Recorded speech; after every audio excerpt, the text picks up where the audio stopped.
क्या होगा अगर कोई इंसान पुलिस स्टेशन जाए और घर पर दोबारा लौटकर कभी ना आ पाए और कोर्ट के द्वारा गिल्टी डिक्लेयर करने से पहले ही उस इंसान की जेल में डेथ हो जाए। ये कोई मूवी नहीं है, ये हमारे देश की एक बहुत बड़ी प्रॉब्लम बन चुकी है। तो आज की इस वीडियो में बात करेंगे कस्टोडियल ब्रूटैलिटी के बारे में। अकेले 2024 में ही 2700 से भी ज्यादा लोगों की जान जा चुकी है कस्टडी में ही।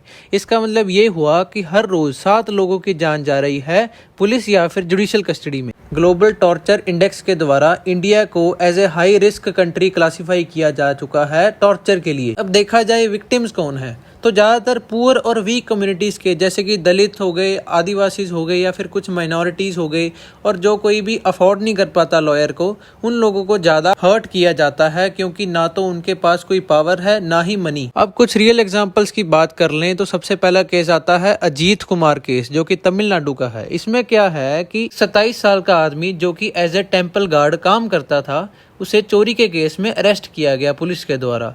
तो पुलिस कस्टडी में ही उसकी डेथ हो जाती है। पोस्टमार्टम रिपोर्ट के द्वारा उसकी बॉडी पर 44 इंजरी मार्क्स थे।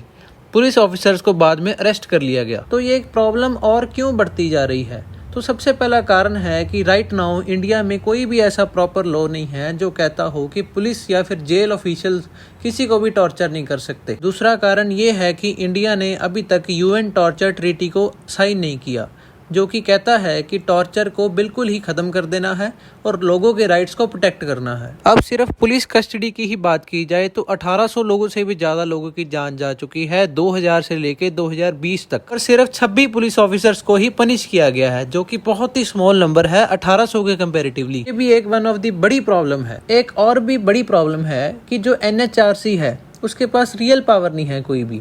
NHRC की फुल फॉर्म है नेशनल ह्यूमन राइट कमीशन, जिसके पास ये सब कंप्लेंट्स आती हैं।